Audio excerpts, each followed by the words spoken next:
What's up everyone, Mark Christian here, your online quarterback coach. We're going to be going into the front foot today, talking about how to better transition onto that foot, where that step should be, just a lot of things that I think will help give more clarity into throwing the football with a little bit more power and just having a better understanding of what you want to do there to be able to be effective with that weight transfer. And so the big thing that I think you want to first understand here when it comes to the front foot is we got to be able to have a lot of balance, a lot of control there. So like as we're shifting onto that front leg, we have to be able to kind of absorb through that front leg, which means that we don't want to be like on the toes, right? So I see a lot of people that will kind of be, their heels will be off the ground there, and then they're almost like pushing into the ground as they're going through the throw. The issue with that is once we're here with this step, it's hard to kind of transfer your weight that you can even feel.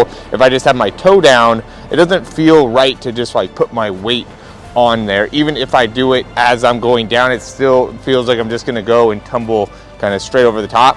So we want to immediately, and this is one of the things that, I mean, I feel like I could talk forever about the front foot because it's just so important when it comes to how we're shifting our weight and how we're able to better just throw the football. And so when we step, we want to just kind of step all flat footed. So we don't want to be stepping with the heel, obviously, because even then, now it's going to be hard as well to be able to shift the weight forward. We want to be able to have like a good balance already as our foot's hitting the ground. So we're like going and stepping, and then when that's happening, we just want to feel very grounded, right? Our base is very good as we are doing it, kind of similar to if I'm going to be going through like a golf swing, if I'm going to be going through like a punch, right? We don't want to end up being in a position where we're too much kind of here. Instead, we want to be feeling very grounded. One of the things that you could easily do when you're going to go and squat or do any type of lift is if you just like push your weight down, then that's going to immediately activate your core. If you don't have your weight kind of pushing down, you're not going to have that core already engaged. And that's where a big part of the power comes from when it comes to throwing the football with a lot of force, with a lot of power. So with the front foot, we also want to be aware of, as I'm taking this step, I don't want to end up being definitely not here with it, because now I can't get all the way around. So a lot of times what I'll see is like as people are kind of stepping off to the right, they'll kind of block themselves off with that foot position, which then makes it hard to, if like the person's running across, makes it hard to be able to make that throw if I'm already off with the foot, or be able to make the throw with the right amount of force using my hips. I can maybe try to arm it there, but that's not the idea. Or when they're throwing to the left, they'll get really wide here and start already kind of falling back. And that's a big thing if you're not already grounded, right? So this really feels weird to me because when I'm going back and I'm going through my motion, I'm already kind of forward. So it doesn't feel right for me to go here. But I see that a lot with like people that submit videos, is they're kind of falling back. So we want to be able to make sure that we're forward, kind of bent knee, kind of forward position. And then with the step, I mean, some people say you want to turn it to make it so you'd be facing right towards the target, okay? There's some people saying that you should not turn it at all. I would say that for everybody that has their own kind of particular way of throwing is, you know, what you want to do. I would look at how you are going through the throw. So if I'm like this and I'm opening up a lot, then that is a lot of times because of the foot position. Or if I'm not getting my hips enough through, it could be because I'm too closed off with the foot. I like to go kind of like at a 45. I like to kind of open my hips a little bit, so I'm like here with it. So then as I'm transferring through, I feel like I have a lot of power here. I don't want to be too much here because now my hips aren't loose enough. So it's like one of my hips feels like it's going here, one of my hips is going through here. So I can't really, you know, my pivot here isn't great. If I'm here, I feel like I can get a good pivot, a good turn, and my pelvis feels pretty neutral still in that position, which is where we want to be.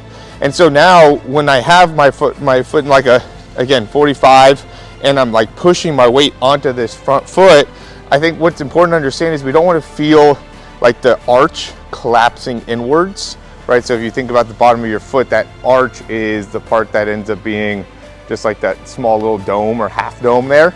So when you're shifting your weight there, you want to kind of feel your weight pivoting around. So I almost feel like as I'm pushing onto my front foot, one of the things that help to balance here is because I'm already kind of pushing through the front of my feet just to keep that good knee bend. So I'm like on like the balls of my foot here.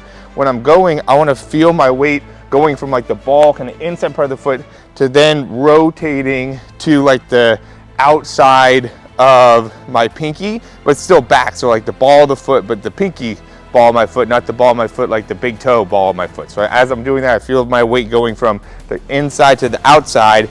And then I also feel it kind of shifting into like the back part of the heel. Okay, and so I just want to feel all of my weight going to like the outside and then maybe to the back as I'm shifting my weight here. And I'm kind of trying to keep a soft knee when I'm doing that.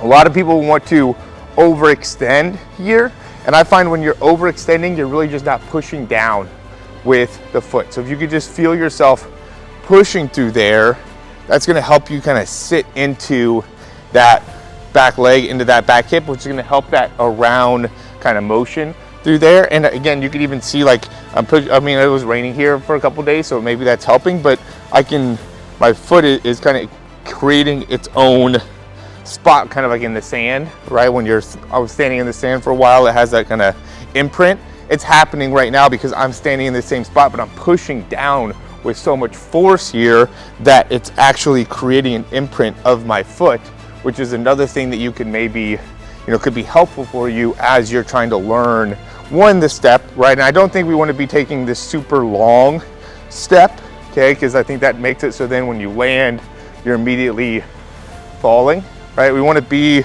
I would say, wide with the base and get that foot down quick, so then I can immediately go here, right? So it's boom, boom, boom, boom, boom, boom. Okay, if I'm going here, boom, boom, right? Boom, boom. Okay, it's not a lot of time where I'm, okay, but in order to do that, again, you already have to have that good base, so then I could just go and step, turn, and get rid of the ball, okay? There's a lot that obviously goes into the upper body as well. This is really a focus on that front foot and what we're trying to do through there, but we'd want to then transition that into the entire throw.